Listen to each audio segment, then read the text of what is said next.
Setelah Anda menyaksikan video ini, jangan lupa berselawat kepada baginda Nabi Muhammad sallallahu alaihi wasallam.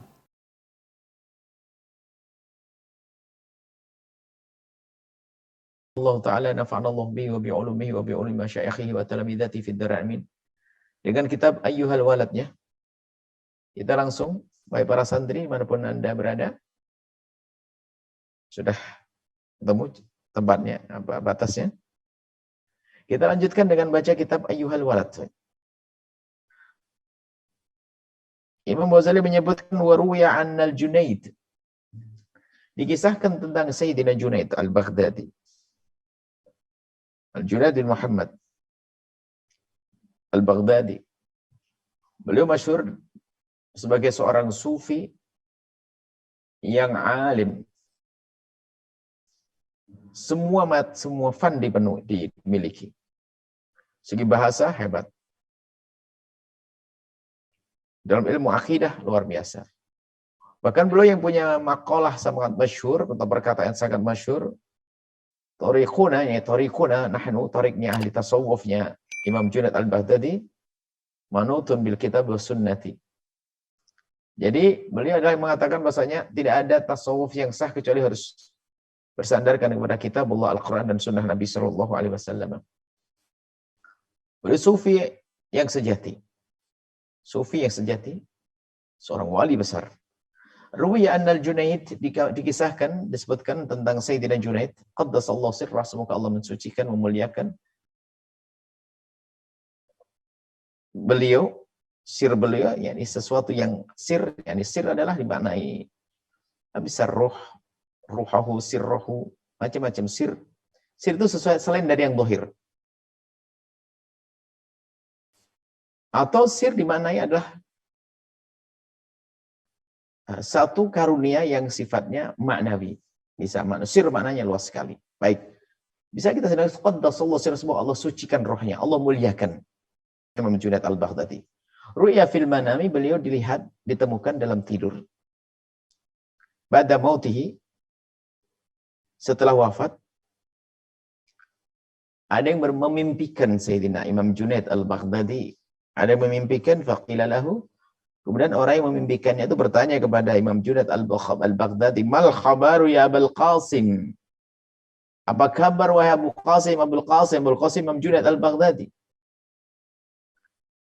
Apa kabar dengan dirimu yang di dunia masyhur dengan ilmumu yang sangat luas, wawasanmu yang sangat luas, ilmumu yang luar biasa? Apa kabar dengan dirimu? Qala, dia menjawab, tahat tilkal ibaratu, hilang. Ibarat, ada isyarat. Ibarat adalah ilmu zahir yang selama ini aku ucapkan. Wa faniyat tilkal isyarat, hilang juga yang saya sebut tentang batin. Ilmu batin. Ilmu zahir, ilmu batin. Isyarat, al-ibarat zahir, al-isyarat batin. Jadi beliau pembahasan ilmu-ilmu batin itu ternyata faniyat, hilang, hancur, sia-sia. Wa manafa'a, dan tidak ada yang bermanfaat kepadaku illa rukai'atun, kecuali rakaat-rakaat yang di raka'naha, yang aku lakukannya fi jawfil lail, di tengah malam. Jangan salah faham dengan omongan Imam Junaid al-Baghdadi. Ini bukan merendahkan isyarat dan ibarat, bukan merendahkan ilmu dan makna yang dihadirkan, bukan. Akan tapi ketahuilah, Imam Junaid al-Baghdadi menyebutkan bahwasanya ada hal yang sangat penting yang hendaknya disadari oleh seorang hamba dengan Tuhannya, bukan sekadar dia itu memperdalam ilmunya, memperbanyak amalnya, akan tapi ternyata ada nilai kekhusyuan. Karena di sini bukan rakaat fi jawfil laili, kecuali rakaat-rakaat yang aku lakukan di tengah malam. Ini menunjukkan begitu pentingnya seseorang itu adalah untuk melakukan sholat di tengah malam, mengadu kepada Allah Subhanahu wa taala, dan itu tak ada ketulusan. Bisa dimaknai bahwa semua yang kita lakukan dari aktivitas kebaikan ini tidak akan ada artinya kalau belum bisa menjadi ini kayak Imam Junaid al-Baghdadi. Bisa diartikan bahwasanya semua ibarat wa isyarat nggak ada artinya kalau seandainya bukan karena aku mencoba untuk bangun di tengah malam, Rakaat-rakaat yang ditegakkan di tengah malam. Dan ini yang selalu kami serukan bahwasanya jangan hanya mengandalkan kecerdasan akal pikir kita untuk memahami pengetahuan, menghafalnya. Akan tapi jangan lupa ngadu kepada Allah. Pengaduan kita kepada Allah di tengah malam inilah yang akan menjadikan semua aktivitas kita berkualitas.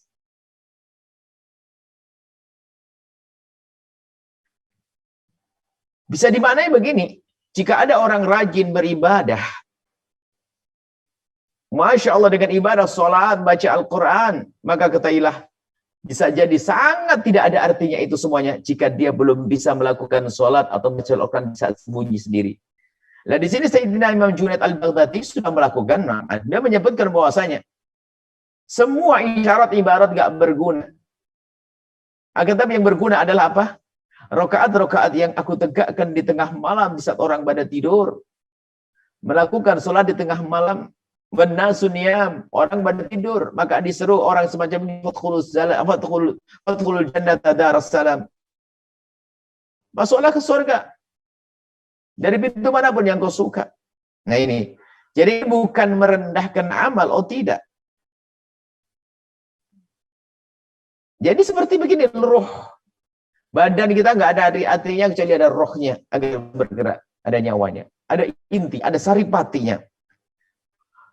Rukai'atun roka'naha, rakaat yang ditegakkan oleh Imam Junaid Al-Baghdadi ini adalah rohnya fi jawfil lail. Rohnya segala amal, isyarat wal ibarat.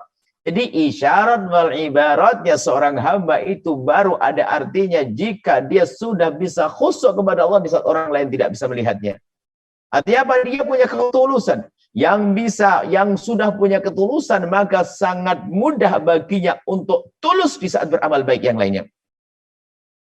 Mari kita tes diri kita sendiri. Jangan-jangan kita ini tergolong orang yang membaca Al-Quran berlembar-lembar, berjuz-juz di depan orang. Mungkin kita tergolong orang yang bisa melakukan sholat sunnah banyak di depan orang. Akan tapi kita belum pernah melakukan sholat di tempat yang sangat tersembunyi. Paling tersembunyi di rumah kita. Nah, kalau kita sudah bisa melakukan yang demikian itu, maka sholat yang kita lakukan dengan sembunyi di kamar kita, tidak ada orang lain yang tahu, fi jawfil lail di tengah malam, maka sungguh ini akan menjadi roh ibarat dan isyarat itu menjadi berarti. Bisa jadi mana kalau bukan rakaat yang pernah aku tegakkan di tengah malam, niscaya isyarat dan ibarat itu tidak ada artinya. Makanya para santri, jangan sampai ngejar nilai saja. Kecerdasan, hebat, hafalan, tapi tidak punya kerinduan kepada Allah di tengah malam. Tanda itu ketulusanmu kepada Allah, kekhusyuanmu kepada Allah, dan dengan itulah Allah akan memberikan kepadamu ilmu laduni, ilmu yang kalian tidak pelajari, ilmu yang ternyata belajar sedikit kita dapat banyak. Itu yang banyak ditemui oleh hamba-hamba yang tulus kepada Allah Subhanahu wa taala. Baik, kita lanjutkan kepada nasihat Imam Al-Ghazali rahimahullah taala. Ayyuhal walad, wahai anak, wahai murid, wahai santri, la takun minal a'mali muflisa. Ini kan masalah ilmu. La takun anta ma'al ilmi minal a'mali muflisa. Maksudnya begini, ada yang dikira-kirakan. Jangan sampai engkau menjadi orang yang punya ilmu, tapi ilmunya itu minal a'mali muflisa, tapi ilmu itu nggak pakai amal. Jangan kau menjadi orang bangkrut, punya ilmu tapi tidak punya amal. Minal amal anta muflis. Ditanya tentang amal, nggak punya amal, muflis, bangkrut kan? Wala minal akhwali khaliyah. Dan juga jangan sampai engkau punya ilmu, kemudian kau mengamalkan ilmu, tapi ternyata minal ahwali khalian, nggak punya hal maknawi, kekhusyuan, nggak ada. Artinya apa? Ada 3 marhalah. Marhalah ilmu. Jangan sampai di sini belajar sok hebat, tapi belum menganjur marhalah selanjutnya. Marhalah amal. Marhalah ilmu, fase amal. Dan di saat dia mengamalkan harus terus belajar. Karena Allah khusyuk. Maka ini yang akan menghadirkan al-ahwal, keadaan yang luar biasa pada hamba tersebut. Kekhusyuan, senang beribadah, menangis karena dosa, menyesal karena dosa, dan seterusnya. Adalah hal sifatnya maknawi yang ada pada seorang hamba. Maksudnya, jangan engkau menjadi penuntut ilmu, tapi nggak punya amal dan nggak punya hal. Nggak punya amal, nggak punya hal.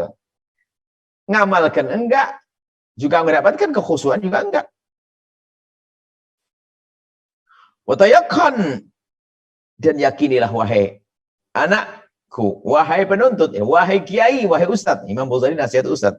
Wa tayaqan, dan yakinilah sesungguhnya annal ilman mujarrad, sebab ilmu saja tanpa diamalkan, ilmu mujarrad la ya'khudhu bil yad, tidak membawa tangan kita. Maksudnya al ilmu tanpa diamalkan tidak menyelamatkan kita.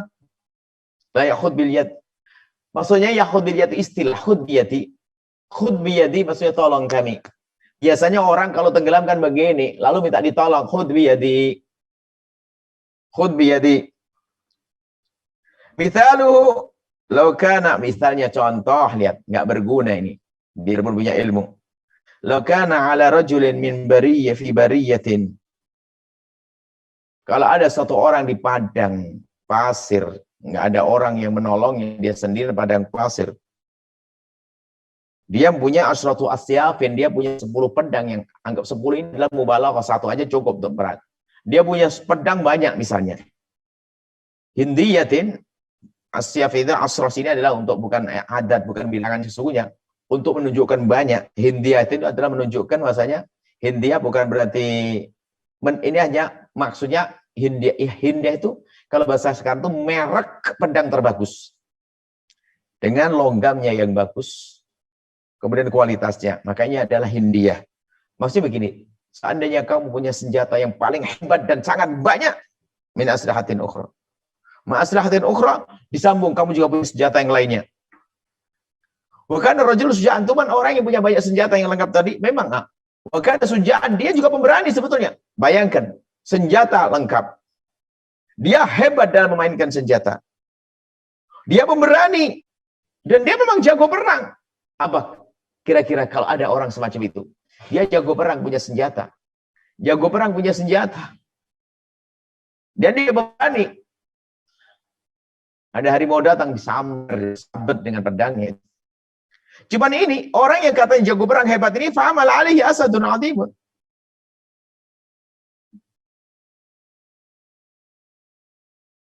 Mahibun, yang menakutkan. Dibawa kepadanya itu apa? Harimau yang menyeramkan, besar, menakutkan. Famadhanuk, kira-kira kalau seorang pemberani, kemudian dia punya keahlian dalam main pedang, ada harimau yang mau mendekat kepadanya, yang mau menerkamnya, kira-kira apa yang terjadi?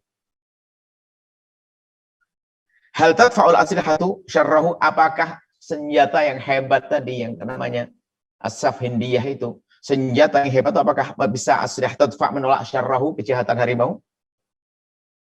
Illa bitakhri, kecuali dengan digerakkan. Maksudnya gini, apakah cukup megang senjata saja menjadikan selamat? Dan dia punya ilmu main pedang, cukup diam begini selamat? Ya nggak bisa dong.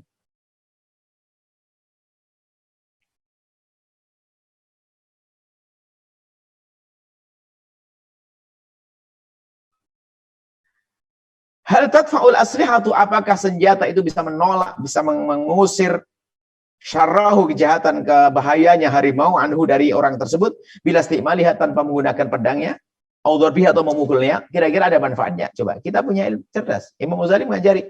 Coba ada orang punya pedang, hebat dia main pedang, ada harimau datang padanya, cuman pedangnya nggak digerakkan, apakah berguna? Ya enggak dong. Kemudian maklum, ini termasuk menjadi satu yang maklum, annaha, sesungguhnya, la tadfa'u, pedang-pedang itu nggak akan bisa menolak, mengusir tadi harimau, illa bitaghrigi, kecuali digerakkan oleh yang punya pedang. Wadharbi, digunakan untuk memukul. Hakadha, begitu juga lau qara'a, seandainya santri baca kitab khataman bolak-balik, mi'ata alfin masalatin 100 masalah dia baca masalah ilmiah, 10 masih 100 masalah ilmiah, ta'allamah, dia mempelajari dengan serius, lam ya'mal biha, tapi tidak mau mengamalkannya, la tufiduhu illa bil amali, maka enggak ada gunanya kecuali diamalkan, baru dia berguna. Kayak pedang tadi enggak ada gunanya, biarpun pedang itu hebat, mahal, Saiful Hindi, maka ketahuilah enggak ada gunanya kalau tidak digunakan untuk memendang, memenggal leher. Wa mithlu aidan, contoh yang serupa adalah law kana lirajulin, misalnya ada satu orang sakit, punya hararatun, panas, demam, atau maradun sofrawi, maradun sofrawi sakit kuning, atau katakan liver atau apa saja. Penyakit, istilah penyakit sofrawi, kuning.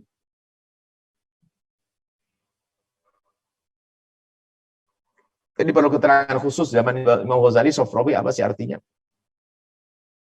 Anggap saja, pokoknya jenis dua penyakit. Jenis dua penyakit,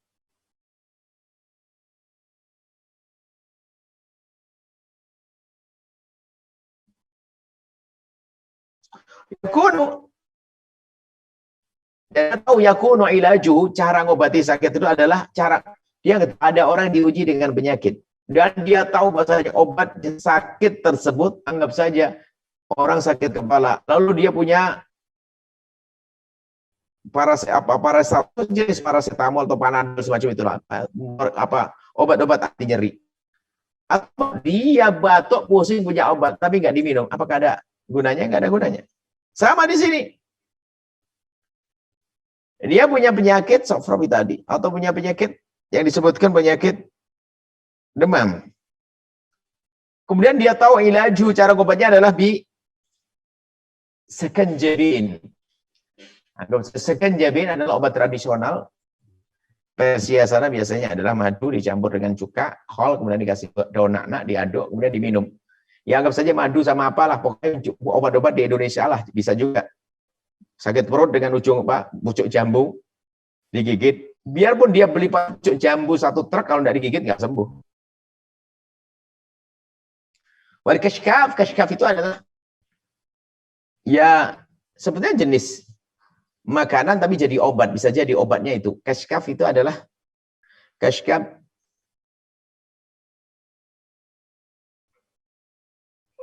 sesuatu yang asal dari biji-bijian kayak beras, gandum, setelah dihancurin, dibubukin, sehingga di saat menggunakannya tinggal dimasak kemudian dilembutin. Kalau makan tinggal ngadoni begitu aja.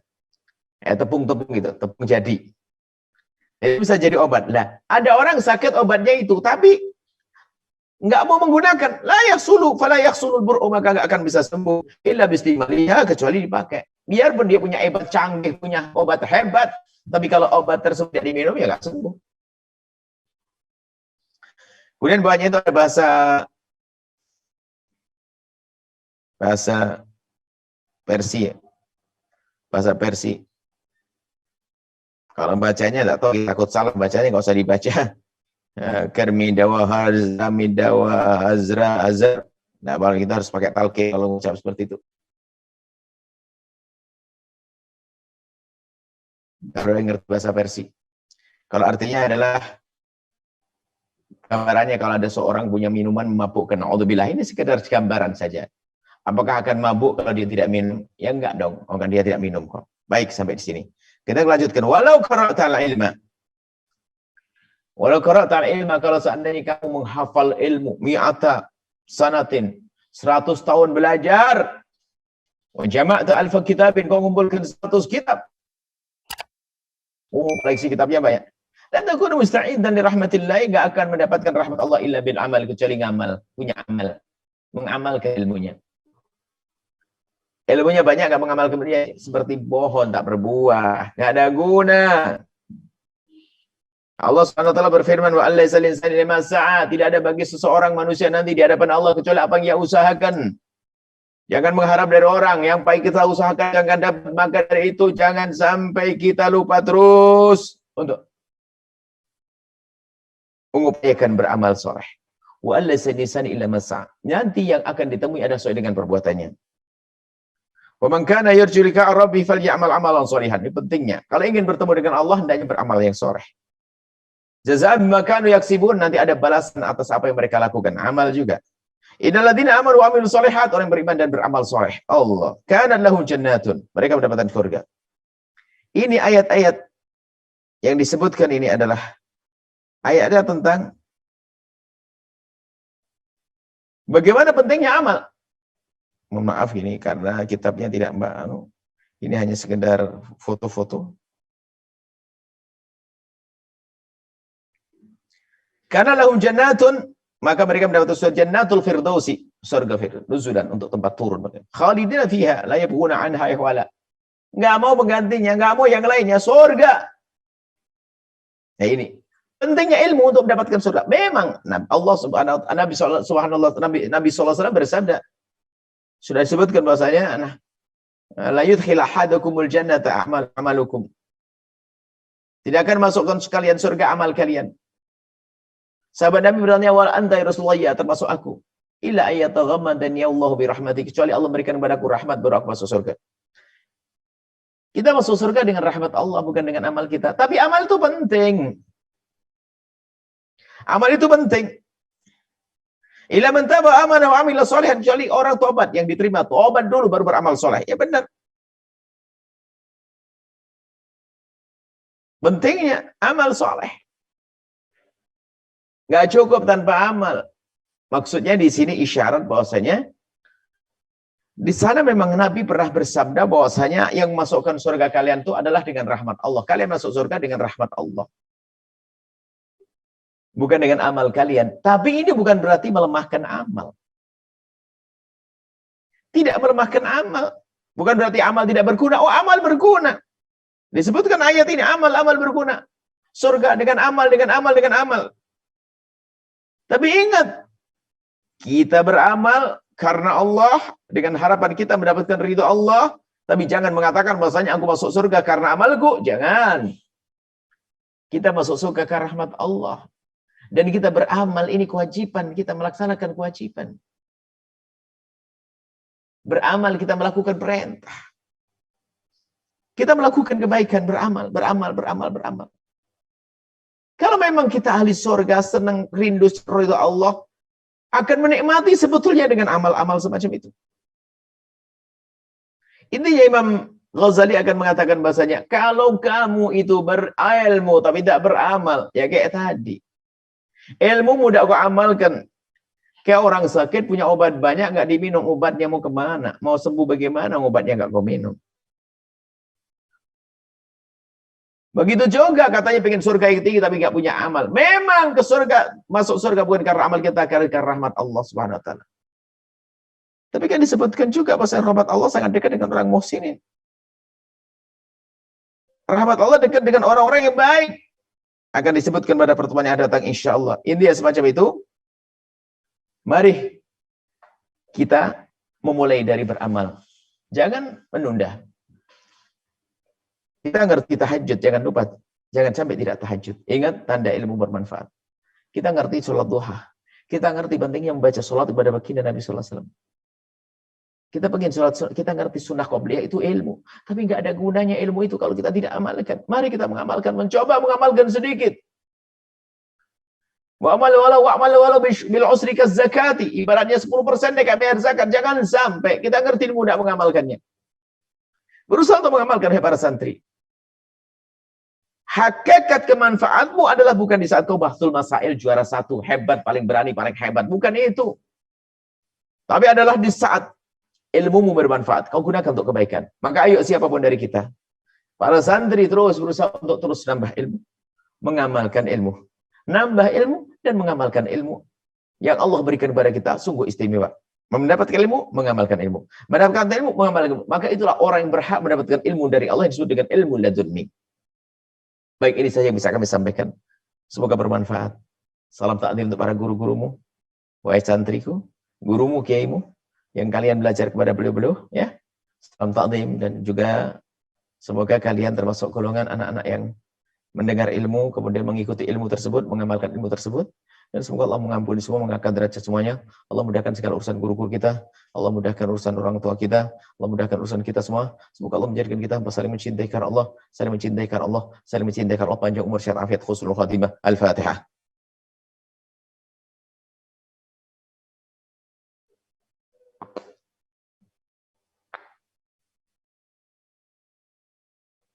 Mohon maaf, wabillahi taufiq wal hidayah. Assalamualaikum warahmatullahi wabarakatuh.